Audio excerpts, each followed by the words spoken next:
In 1962, Marvel Comics and Stan Lee wanted to make a new superhero that was appealing to kids and teens. This gave birth to Spider-Man, who debuted in Amazing Fantasy Comics number 15 on the 5th of June 1962.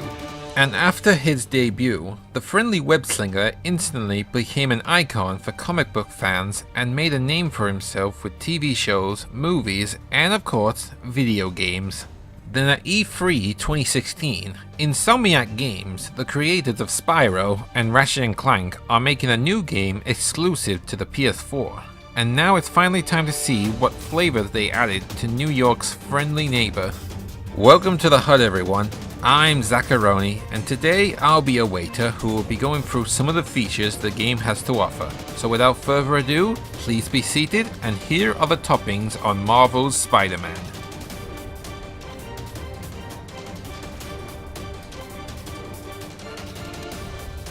After being bitten by a radioactive spider, Peter Parker has been saving New York City for 8 years while encountering some creative villains like Shocker, Tombstone, and the beefy Kingpin.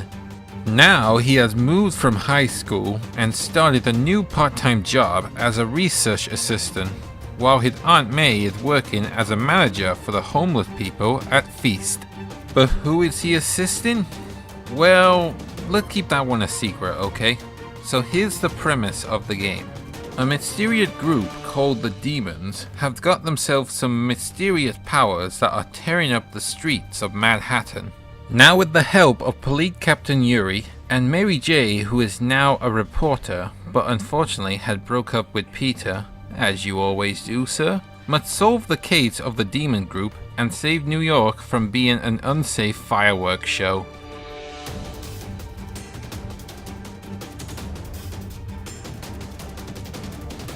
Marvel's Spider-Man, or Insomniac's Spider-Man, because they are the ones who made this game, is a free roaming game similar to past titles like Spider-Man 2, Ultimate, and Web of Shadows. You can explore Manhattan at your own pace, however, on your mini-map that is displayed on the bottom right corner, the area you are in is blank.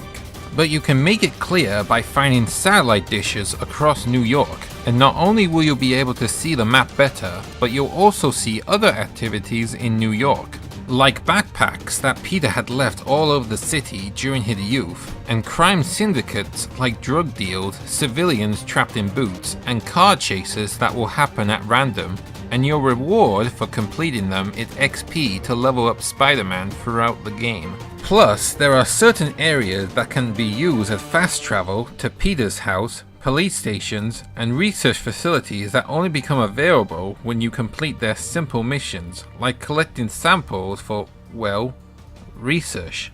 Story missions are highlighted with this symbol, which involves saving and capturing key characters, being stealthy, and fighting against bosses with no health bars. Peter Parker is playable without his suit, whether collecting intel during story missions or completing small puzzles that involve connecting electricity or lining up molecules. And you also play as Mary J in certain sections where you need to do some sneaking work, but she is only playable in story missions, and as you keep playing the story, you unlock new gadgets to use in the game, and side missions become unlocked that are not connected to the main story.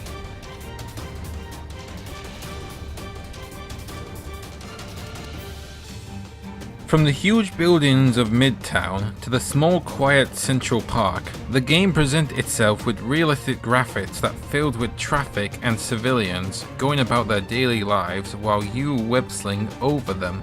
As you complete activities across the city, you unlock different suits for Peter to wear, and they'll even be in cutscenes when you wear them.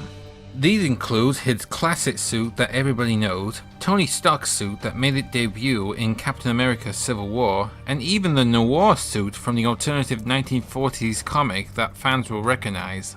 For the voice cast, it featured Yuri Lowenthal as Spider-Man / Peter Parker, Laura Bailey as Mary J, Tara Platt as Yuri Watanabe, deja vu there, Travis Willingham as Kingpin, and Nancy Lyrian as May Parker, and they also did motion capture during cutscenes. One character worth pointing out is J. Jonah Jameson, who has got his own podcast and will keep making opinions about Spider-Man's actions throughout the game at random, and he is voiced by Darren DePaul. Also, when Spider-Man is on the move, the music plays up with its orchestral score when swinging through New York or when fighting enemies, which is composed by John Pisano, who recently did soundtracks for Mass Effect Andromeda and Detroit Becoming Human.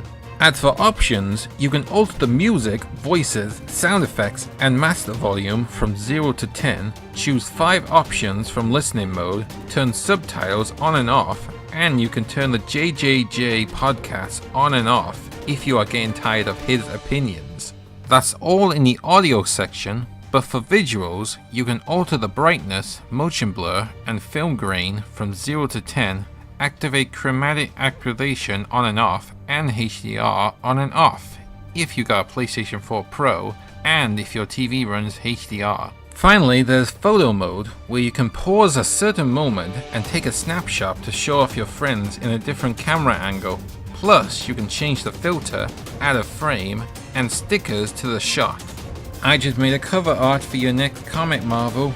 Call me.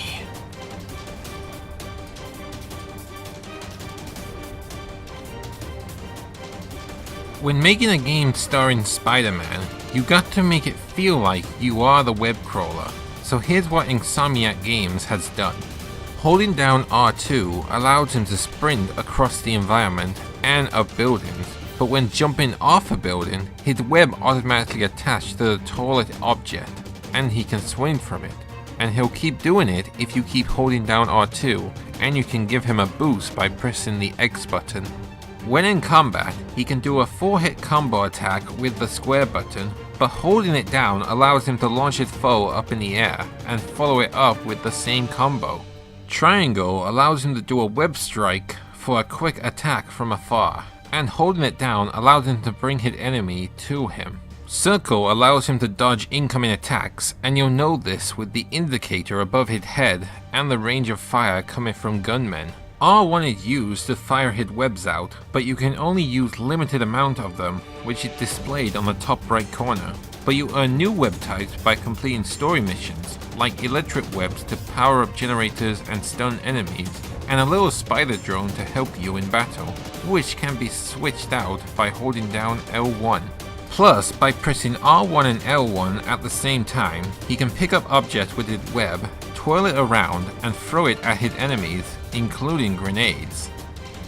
For enemy variety, you get your standard thug, but some will have melee weapons and shields to block your attacks, and there are the big guys that can take your attacks like a champ.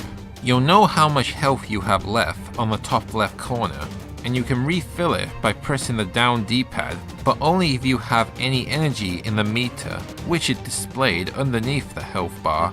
The game also have QuickTime events where you need to press buttons and align your reticle, but if you fail at them, you'll just start over where the event began. And as you level up, you obtain skill points to spend in the skill menu, which comes with 3 types. Innovators focus on stealth takedowns and weapon disarming. Defenders, it's all about perfect time dodging and countering. And web slingers utilize traversal when in combat or exploring New York City. Finally, remember those suits I talked about earlier? Well, they aren't just for looks, they also give you special abilities to customize other suits, like one can create holographic duplicates to distract enemies, and another allows you to web everything in your sight. Plus, there are suit mods that you can equip up to 3 types, so you can have one to reduce damage and another to increase XP for your playstyle.